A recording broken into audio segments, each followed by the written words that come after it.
Okay, guys, welcome back to the channel. Big Dog Brett. Thanks so much for tuning in. Today, we're going to be talking about the University of Georgia and the Vanderbilt Commodores. Stay tuned.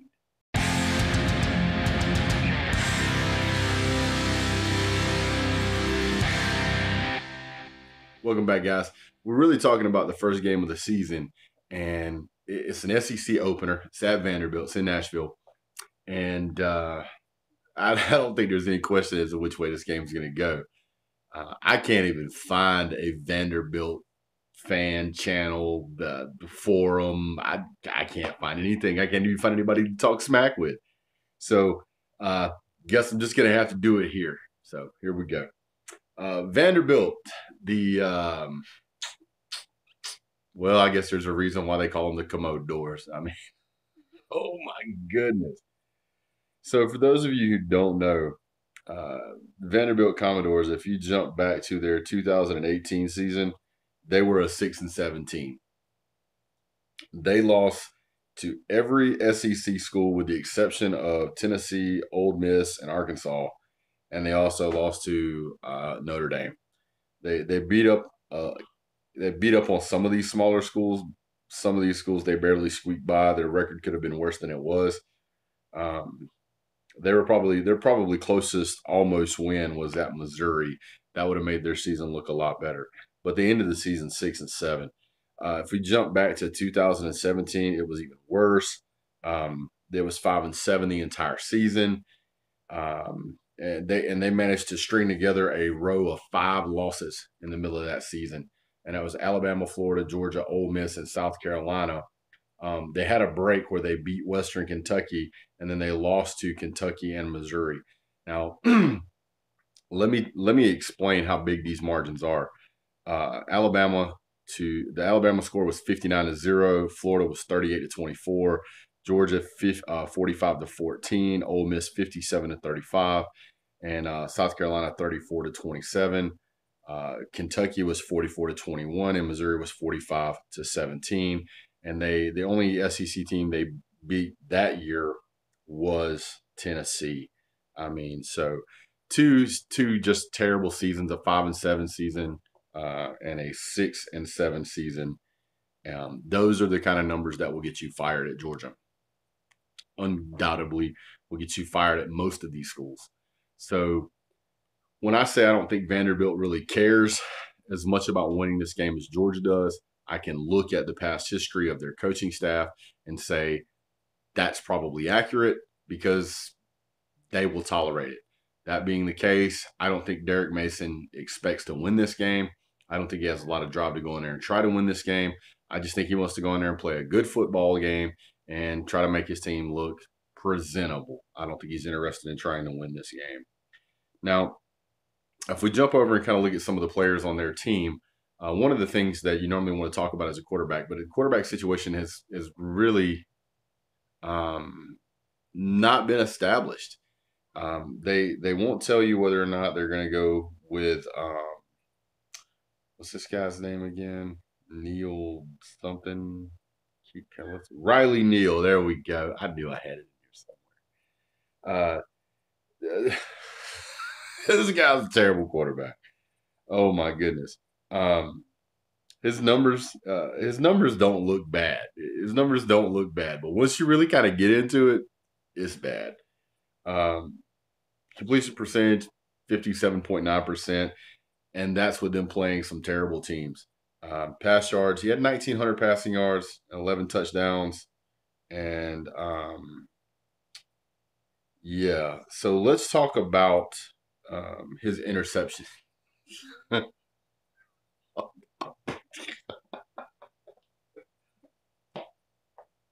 Oh, yeah. Oh my God. Oh, good night. Yeah. So it's not pretty. This guy's had a lot of interceptions, man. A lot of interceptions. So the last 5 games he played in was against Ohio, EMU, CMU, NIU, and Kent. They lost 52-14, 42-20. They won 24-23, lost 24-16, and in the game where they played against Kent, which was like the biggest game he's ever had in his life, 52-24, where he threw for over 400 yards in that game. In the game against Ohio, 76 yards. I mean, this guy's not a phenom. And over the course here, I mean, it's just not this is not a quarterback that's going to be able to bring it to Georgia. Georgia's been dialed up about the havoc rate. This is going to be something that Georgia's going to get to go out there and have fun with. It's going to be not necessarily a test in the sense of something difficult, but it's going to be an opportunity for Georgia to get out there and find out what kind of teams havoc rate, how that's really how that's really going to be able to be applied in a game. So looking at that, it's just going to be fun. So I'm looking forward to seeing what the defense can do against it. Now let's talk about some of the players. When you're looking at some of the players here, I believe the guy's name is Keyshawn Vaughn. He's a running back. I mean, this guy is a good running back. 157 attempts for 1,244 yards. That's averaging about 8 yards a carry, 78 long. Keep in mind, a lot of his big games, a lot of his yards came in big games against weaker opponents. When I say big games, I'm talking about his breakout performances were in big games. Now, the guy who was kind of the next in line running back, he got drafted to the Vikings, I believe, and that guy only averaged 4.2 yards a carry. It was Kahari Blasini, or I can't pronounce his name. Sorry.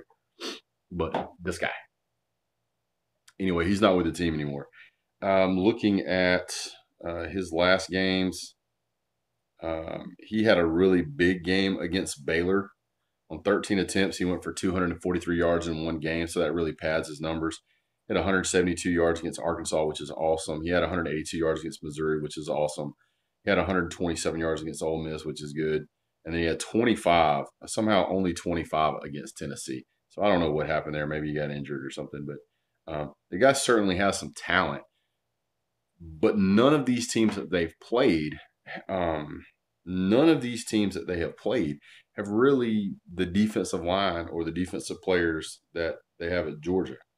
Whenever he played against Georgia last year in their 41-13 loss, he had 9 carries for 79 yards. He still had 8.8 yards per carry. That's not going to be enough. It wasn't enough last year. It's not going to be enough this year. It doesn't matter that this is an amazing player. This player is not going to be enough to carry this team. It's kind of the Benny Snell situation from University of Kentucky. Yeah, he's a great player, but he's not going to be able to carry that entire team against an elite team like Georgia. I mean, it's ridiculous to even think that that's possible. Now, let's talk about their receiver, Lipscomb. This guy's pretty good. He had almost 1,000 yards last year, around 915, 916 yards, 87 receptions. So this is their primary target. This is their go-to guy. This is who they're looking to throw the ball to. And he's consistent. This guy averages, anywhere from 15 to 10 yards per catch. The more they use him, the more that's going to happen. He has 9 receiving touchdowns. Pretty good, hangs onto the ball. But he doesn't go for long yardage. These are just quick little short passes to him. I mean, if you figure that this guy's averaging, his average catch yards per reception is 10, I mean, it's not a whole lot going downfield. He's had some long ones, a 68, a 47, and a 45. But I mean, this guy and the wide receiver. This is a wide receiver. They have a tight end and they have a running back. And that's it. Offensive line's trash. I mean, that's the way it is. How do I think Georgia's going to fare? Do I think Georgia's going to put 40-plus points on the board? Absolutely. I think that this year's offensive line is better than last year's offensive line. I know DeAndre Swift's out of the game, but I really don't think he's going to make a whole lot of difference. I think that DeAndre Swift could sit on the sideline and we can hand this ball off to James Cook. We can hand it off to Zeus. We can hand it off to Brian Harrion. We can hand it off to McIntosh. We can hand it off anybody we want to hand it off to. And that offensive line is going to open up big enough holes that they can continue to run through and move the ball. I think it's going to be a good, fun game to watch for Georgia to throw the ball downfield. We'll get a brand new look at Georgia's offense as far as how James Coley is going to integrate his style into the team. We're going to get to see how the defense puts in the new Havoc rate plan. I mean, it's going to be a good rough and tumble football game. If you go back and you look at years in the past, Georgia travels to Nashville very well. There's no reason why Georgia's not going to absolutely roll into Nashville and devastate Vanderbilt again. Georgia has probably been chomping at the bit from the black eye that we've had from that Texas game. And this is just the very first opportunity to demolish somebody. And I think that's what you're going to see. I think you're going to see Georgia on more of a revenge tour. I think that Georgia really can feel it themselves this year, that they're definitely in the hunt for a national championship. And you're going to see a whole new level of energy. Kirby Smart's motto in the offseason has been do more. Hearing the things that J.R. Reed is saying about the team, hearing the things that Saul McKinley is saying about the team, that Jake Fromm is saying about the team, that all these players that are veterans are saying about the team, I think you're going to see an amazing football team roll out there. I think these guys are going to be ready and I think they're going to be ready. I don't think it's going to be a dress rehearsal. I think it's going to be a clobbering. So if you want my prediction, I think you're going to see more passes downfield. I think you're going to see the run game carries just like it always does. But I think you're going to see James Coley not be as conservative as Jim Chaney was. I think you're going to see the defense come out there and bottle up their running back. I think he's going to struggle. And when they try to go to the wide receiver, you're going to find out that Eric Stokes is going to be standing in his hip pocket. You may see Tyson Campbell out there. But you are going to see a different kind of defense that is solely interested in putting the quarterback either on his back or getting a hand up there and knocking the ball down. Now, the spread is 20 points, or it was 20 and a half. I think it's pushed up a little bit at maybe 21 by now. But at the end of the day, the University of Georgia is going to walk away with this game. My personal opinion, I think Georgia is going to score somewhere in the neighborhood of 45 to 48 points. I think that Vanderbilt is going to struggle to score more than 17. So I think Georgia 48, Vanderbilt 17. I think Georgia easily covers the 20-point gap. I don't think home field advantage is going to matter for them.